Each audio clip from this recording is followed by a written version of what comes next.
I did not sleep that night. Not after the photo. Not after the message. Not after seeing the look on Cassandra's face when she read it. "Stay here," she had said. Then she walked out of my dorm room like a storm dressed in black silk.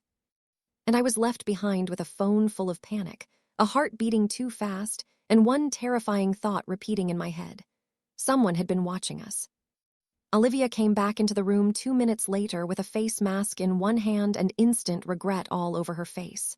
She looked at me, then at the phone, then at the open curtain, then back at me. "Oh," she said quietly, "that is bad." I sat down on the edge of my bed because my knees suddenly felt weak. Olivia locked the window, shut the curtain all the way, and sat beside me. "Start talking." So I did. I told her everything. The almost kiss, the photo, the text. The way Cassandra had gone cold in that frightening, quiet way she did when she stopped acting like a girl and started acting like a threat. Olivia listened without interrupting. That alone told me how serious this was. When I finished, she took my phone and read the text again. Then she muttered, "Whoever sent this is either very brave or very stupid." I stared at the floor. What if it was Nina? Olivia considered that. Maybe, but Nina likes public cruelty. This feels more personal.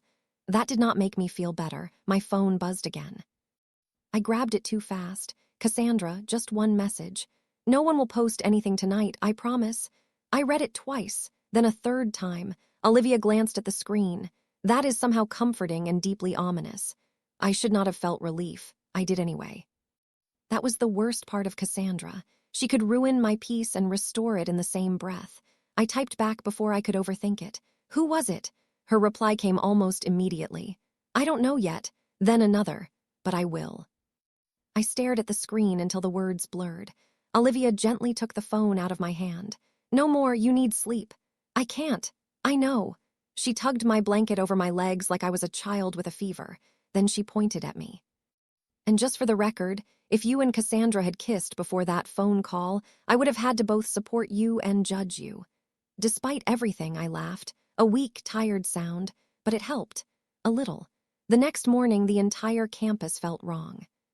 Too quiet in some places, too loud in others. The kind of quiet that only happens when everyone knows something and is pretending they do not. I knew before I even opened my phone that the rumor had spread. Still, seeing it made my stomach twist. Blackthorne Tea Room had not posted the photo, but that did not matter. Now there were posts saying, "Did anyone else see Cassandra leave Hale dorms after midnight? Why was Maya's curtain half open? Something definitely happened. Cassandra finally found a girl who makes her lose her mind." I locked my phone and shoved it into my bag. "Please tell me we're skipping class and running away," Olivia said as we crossed the quad. "To where?" She thought for a second. "Somewhere with fewer rich lesbians and less psychological damage. Sounds expensive." She sighed. "You're right, fine, we suffer."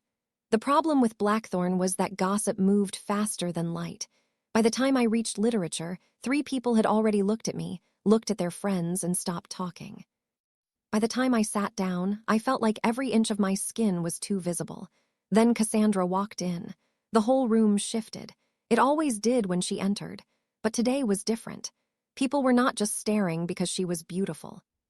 They were staring because they were waiting. Waiting to see if she would look at me. Waiting to see if I would look back. Waiting to see if the rumor was true. Cassandra did not give them what they wanted right away. She crossed the room calmly and sat beside me like nothing had changed. But I noticed 2 things immediately. First, she looked exhausted. Not messy, not careless. Cassandra Vale would probably look elegant in a fire. But there were faint shadows under her eyes, and the usual effortless smoothness in her expression felt tighter than normal. Second, she was angry, not at me, at something, at someone. She set her notebook on the desk and spoke without looking at me. "Did you sleep?" I stared at her profile. Her voice was even, almost gentle. "Not really." A pause. "Neither did I," she said. That made my chest tighten in a way I did not appreciate. Professor Ellis began class before I could answer, which was probably for the best. Because I had no idea what to say to the girl who almost kissed me, failed to kiss me, and then spent the night hunting whoever took a photo of us through my dorm window. I should have focused on the lecture. Instead, I became painfully aware of Cassandra's hand resting near mine on the desk. Not touching, just close, Close enough to matter. Close enough to make me think about what her fingers had felt like wrapped around my hand the night before. I hated myself a little for that. Halfway through class, Professor Ellis assigned each pair a short presentation outline due by afternoon. I reached for the reference packet at the same time Cassandra did. Our fingers brushed. It lasted less than a second. Still, my pulse jumped. I pulled back too quickly. Cassandra's gaze flicked to me. Then, so quietly only I could hear, she said, "You don't have to be nervous around me." I looked down at the packet. "That's easy for you to say." "No," she murmured. "It isn't." Before I could decide whether that answer annoyed me or ruined me, someone dropped into the empty seat on my other side. Evelyn, cream coat, sharp lipstick, perfect posture. She smiled at me, but not kindly. "Hope I'm not interrupting." Cassandra went still, that was all, just still. But I had already learned enough about her to know that stillness meant danger. Professor Ellis looked over. "Ms. Vale, unless you'd like to move, the room is full."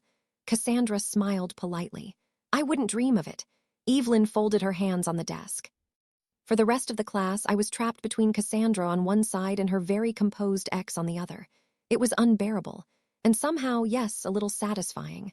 I hated that too. When class ended, Evelyn turned to me first. "Would you mind walking with me?"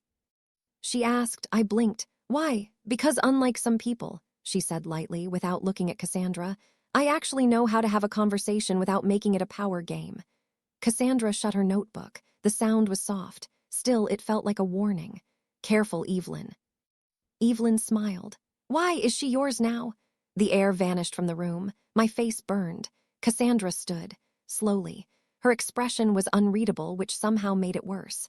Then she said, in a voice so calm it made the hairs rise on my arms, "No."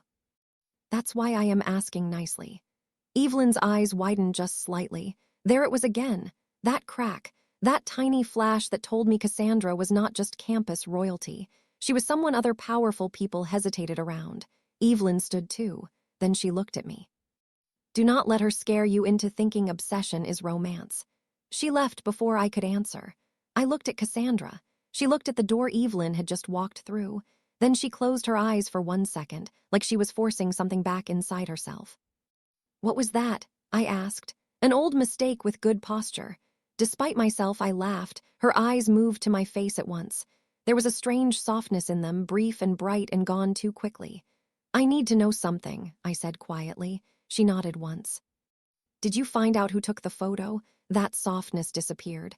"Not yet." I crossed my arms. "You said you would, and I will." "That isn't an answer." Her gaze held mine. Then she said, "I know." That should have irritated me. Instead, what unsettled me was this. She sounded angry at herself. Before I could say anything else, Nina appeared in the doorway. Of course she did. She leaned against the frame like she owned the building, which, given her family's money, she probably felt she did. Her smile landed on me first, then on Cassandra, then sharpened. "Well," she said, "this is tense." Cassandra did not turn. "Nina, relax, I'm not here to fight." That was a lie. You could hear it in the silk of her voice. Nina stepped into the room. "The administration called me in this morning," she said. "Apparently a photo incident from last night caused concern." My stomach dropped. Cassandra's face did not change. "What photo?" Nina laughed softly. "Please, if you want to lie, at least make it entertaining." I stared between them. "What are you talking about?" Nina looked at me, all false sympathy. "Someone sent an anonymous complaint to the dean saying a Blackthorne student was being harassed because of a public bet tied to campus social circles." She tilted her head. "You wouldn't know anything about that, would you, Maya?" I froze. Olivia. It had to be Olivia, or maybe not. Maybe someone else had reported it. Either way, Nina knew. Cassandra turned to me at once. "You reported it?" "No, that part was true. I had not." Her eyes searched my face for 1 second, then she believed me. Again, that should not have mattered as much as it did. Nina kept smiling. "The administration is annoyed. They don't want scandal attached to donor families. So congratulations, Cassandra. Your little game just became official business." Cassandra finally faced her. The temperature in the room seemed to drop. "Then you should be careful," she said softly, "because if this becomes official, your name is attached to the bet too." For the first time, Nina's smile faltered, just a little. Then she shrugged. "Maybe." But only one of us was stupid enough to start falling for the target. My breath caught. Cassandra's expression did not move at all. That was how I knew Nina had hit something real. Nina looked at me. You should come to the student council mixer tonight, Maya. No, it'll be fun. No, Nina's smile turned cat-like. Evelyn will be there. I frowned. Why does that matter? Nina glanced at Cassandra because she wanted me to notice, because she wanted Cassandra to know I noticed. Then she said, because Evelyn has stories. And if you're going to keep playing in Cassandra's storm, you deserve to know how many girls got struck before you. I hated how that landed. Hated how fast jealousy, ugly and hot, rose in my chest. Cassandra noticed. Of course she noticed.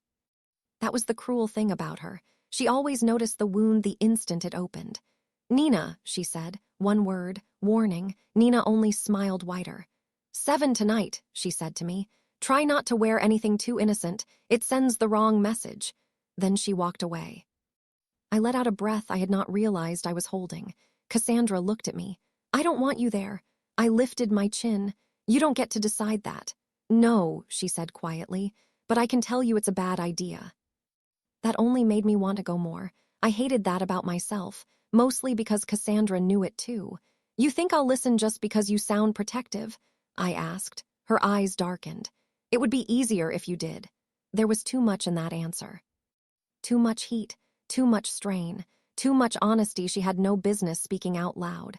So I did the only thing I knew how to do when Cassandra became too much. I pushed back. Maybe I want to hear Evelyn's stories. The effect was instant. Her face stayed calm. Her body did not. Something in her posture changed. Subtle, sharp, like a wire pulled too tight. Why? I was not sure anymore. Spite maybe, curiosity, jealousy. The terrifying need to know if Cassandra had ever looked at other girls the way she looked at me. Because I don't like being the only one in the dark. She stepped closer. Not enough for anyone passing outside to think anything was happening. More than enough for me to feel it. Then ask me. You only answer half of what I ask. That is still better than listening to Evelyn rewrite me into a villain she almost survived. The word struck me. Almost survived. I stared at her. What does that mean? Her expression closed slightly. Exactly what I said. Cassandra. She shook her head once. Not here. There were too many people in the hallway now, too many eyes, too many chances for another rumor to grow teeth, so I did something reckless. I'll go tonight. Her gaze snapped fully to mine, and there it was, jealousy, not rumor, not implication, real jealousy, raw and immediate and so clear it made my pulse skip. You are doing that on purpose, she said. Doing what? Trying to see if I care. I swallowed. Maybe I was. Maybe I needed proof. Maybe I already had too much. Her voice lowered. Dangerous game, Maya. I met her eyes. You started it. For a long second, neither of us moved. Then Cassandra leaned in just enough for only me to hear. If Evelyn touches your arm tonight, smiles at you like she understands you, and says the things she thinks will make you doubt me.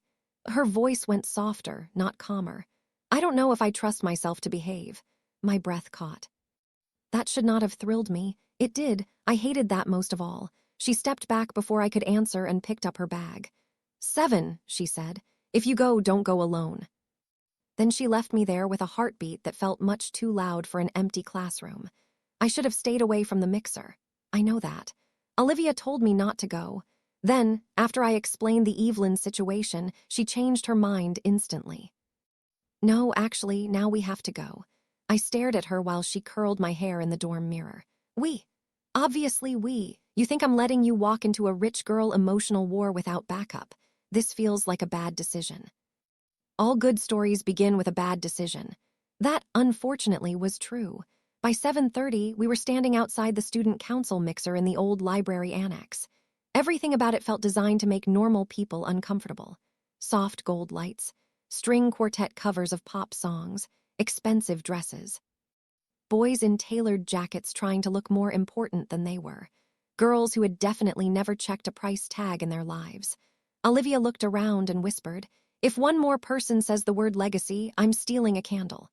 I almost smiled. Then I saw Evelyn. She was across the room in a pale green dress, one hand holding a champagne flute, the other resting lightly on the arm of a smiling girl I did not know.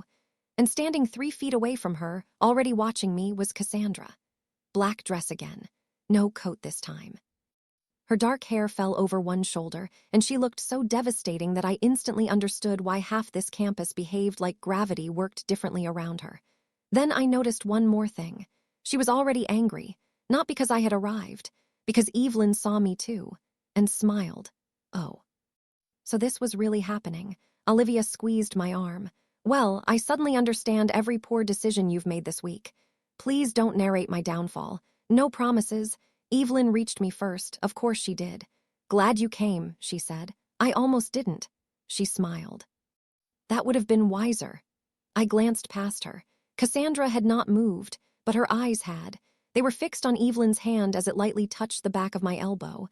I felt the heat of that stare from across the room. Evelyn noticed too. That was the point. You wanted stories, she said. I wanted truth. Her smile sharpened. Same thing if you're lucky. Before she could say more, Cassandra was there. No dramatic entrance, no raised voice, just sudden presence. She looked at Evelyn first. Then at the hand still resting near my arm, then back at Evelyn. Enjoying yourself? Evelyn did not move her hand. Immensely. Cassandra smiled, a small, beautiful, dangerous smile that made my whole body tense. Take your hand off her. The music kept playing. People kept talking. But around us, the air had changed. Evelyn finally let go, slowly. Then she looked at me. See, this is what I meant. Cassandra's jaw tightened. I stepped in before either of them could get worse. I'm not a trophy you two pass back and forth. That made both of them look at me. Good. Evelyn lifted her glass. Fair enough. Then ask me one thing and I'll answer honestly. I should have walked away. Instead, I asked the question that had been poisoning me all day. Were you in love with her? Evelyn looked at Cassandra once, then back at me. No, she said. I was addicted to being wanted by her. It feels almost the same at first.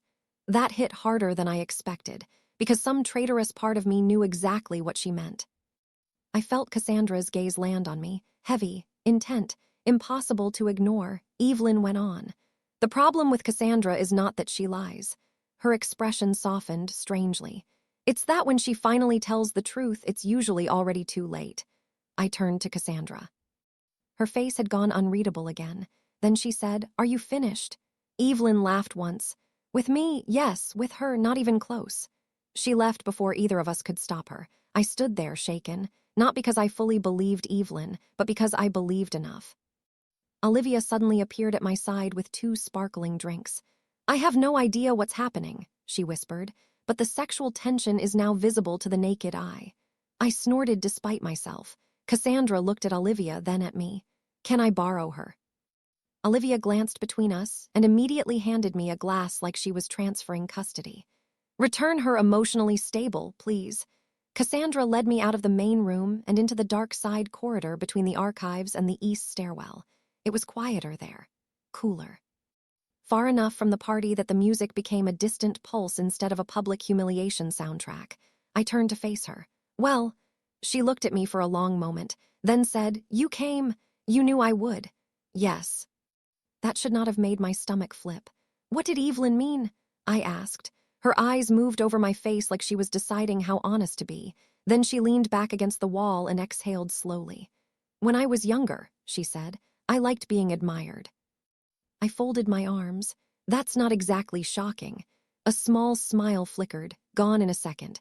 I thought attention meant power. I thought if I stayed one step ahead of everyone, no one could touch anything real. I went still.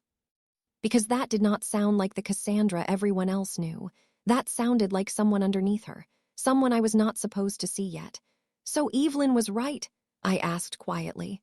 Other girls got hurt because of you.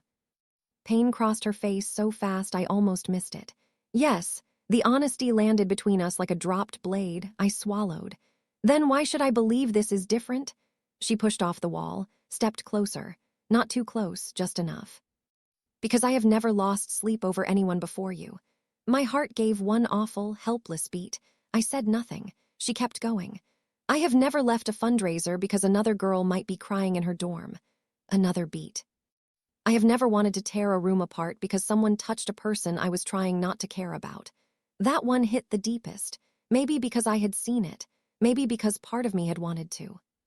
I looked down because it was easier than surviving her face. So you are trying not to care? A quiet laugh left her. No humor in it. Maya, I am failing very badly at not caring. That should have been the moment I melted.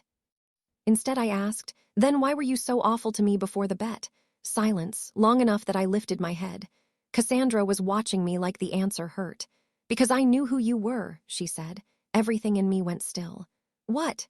She nodded once slow. I knew before you ever knew me. My pulse quickened. What are you talking about? She looked down the corridor once, making sure we were alone, then back at me. State writing finals. 2 years ago, you beat me by half a point. Pieces flashed through my mind. A stage, a medal, a girl in navy, sharp eyes, dark hair, my breath caught. You! Yes, I stared at her. The memory came back in fragments. I had been terrified that day, nervous, tired. In a hurry to leave with my teachers and make the last train home. I remembered a girl trying to approach me after the results were announced. I remembered smiling vaguely, apologizing, and being rushed away.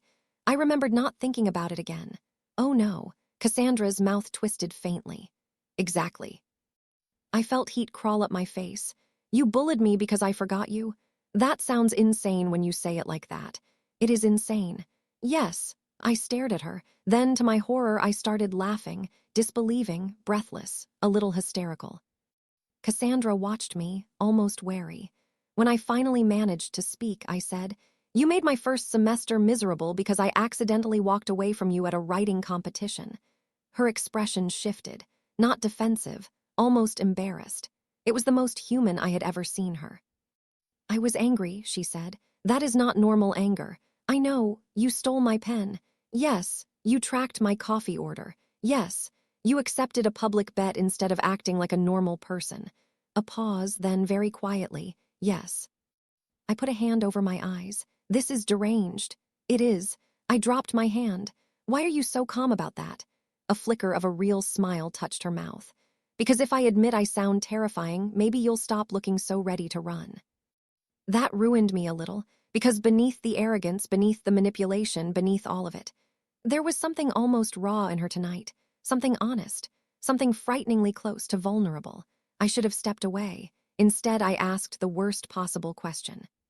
So when did it stop being a game? The smile vanished. Her answer came so softly I almost missed it.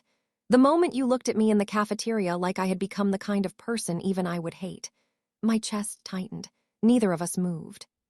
The hallway felt too small now, too quiet, too full. Then voices drifted in from the main room, laughter, music, a glass breaking somewhere far away. Cassandra ignored all of it. Her eyes stayed on mine. I keep trying to do this correctly, she said. And every time I get close, I make it worse. I swallowed. That sounds like a you problem. It is. I should have sounded steadier than that. She stepped closer, a dangerous amount closer. Maya. My name in her mouth was becoming a problem of its own. What? Her gaze dropped to my lips again, slower this time. No pretending I imagined it, no room to misunderstand.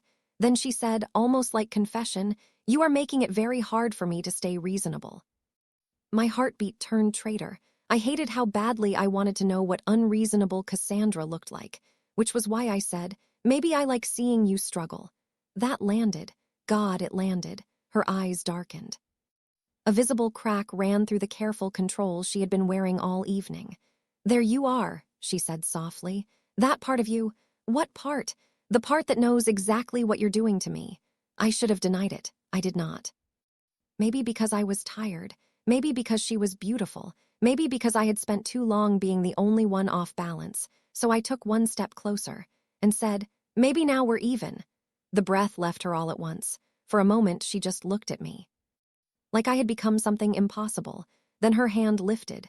Slowly, gently. She touched a loose strand of hair near my cheek and tucked it behind my ear. Such a small thing. It felt enormous, my breath caught. Maya, she said. This time it was a warning. This time it was a plea. This time it was something so dangerously close to need that my knees almost gave out from it. I whispered, yes. She moved closer, not touching yet. Just enough that if either of us leaned in, everything would change. I could feel the warmth of her skin, the tension in her body, the restraint, the way she was waiting for me, not taking, not assuming, not playing. That changed everything. That ruined everything. Because suddenly I wanted to know. I wanted to know what her mouth felt like after all this tension. what it would do to her control, what it would do to mine. Her hand slid lightly to the side of my neck. I closed my eyes for half a second. Mistake. When I opened them again, she was even closer. "If I kiss you now," she said, voice low and unsteady, "I don't know if I stop at one." Every thought in my head disappeared. My fingers closed around the front of her dress without permission, just enough to hold. Just enough to answer. Her breathing changed. So did mine. I do not know who leaned first. Maybe we both did. Maybe by then it did not matter. Our foreheads brushed. Then her nose touched mine. Then a voice rang out from the main room. "Cassandra!" We froze. Her eyes shut, not from relief, from frustration, deep, immediate frustration. I pulled back first this time, chest heaving. She looked wrecked, actually wrecked. That did something dangerous to me. The voice came again, closer now. "Nina's looking for you." Cassandra let out one slow breath and straightened. The softness in her face vanished behind control again, but only partly. I could still see the fracture. I think she knew I could. "Of course she is," she muttered. I stepped back fully and tried to remember how to stand like a normal person. Impossible.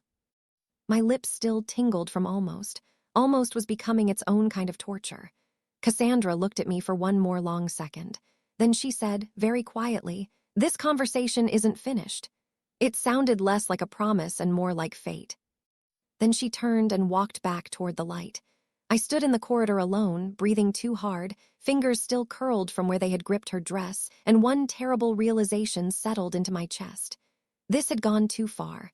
Not the rumors, not the bet, not Nina, me. I had gone too far. Because somewhere between being humiliated in the cafeteria and nearly kissing Cassandra Vale in the dark, I had stopped wondering whether she was dangerous, and started wondering whether I would let her ruin me anyway. When I returned to the main room, Olivia took one look at my face and nearly choked on her drink. "You absolute disaster." I snatched the glass from her and took a sip just to do something with my hands. Not one word. "Oh no, words are all I have. Did you kiss?" "No, wait, you did not kiss. This is worse. This is almost kiss face." I glared at her. She leaned in. "That's okay. Almost kisses are scientifically proven to cause more psychological damage." Before I could answer, I saw movement near the entrance. A woman in a dark suit was speaking to one of the event staff. Not a student. Older, polished, severe. And beside her stood Nina, smiling, pointing at me. My stomach dropped. Olivia followed my gaze. "Who is that?" I did not know, but Cassandra did. I saw it instantly in the way she stopped mid-conversation across the room. The way all the color left her face. The way she started toward us immediately. Too late. The woman turned. Her eyes landed on me first, then slid to Cassandra. And what she said next shattered the entire room inside my head. "So," she said coldly, "this is the girl you've been humiliating yourself over." Cassandra stopped dead. For the first time since I had known her, she looked not angry, not amused, not in control, terrified. And I realized, with a chill that ran all the way to my bones, that whoever this woman was, she was the one person Cassandra Vale had never learned how to fight.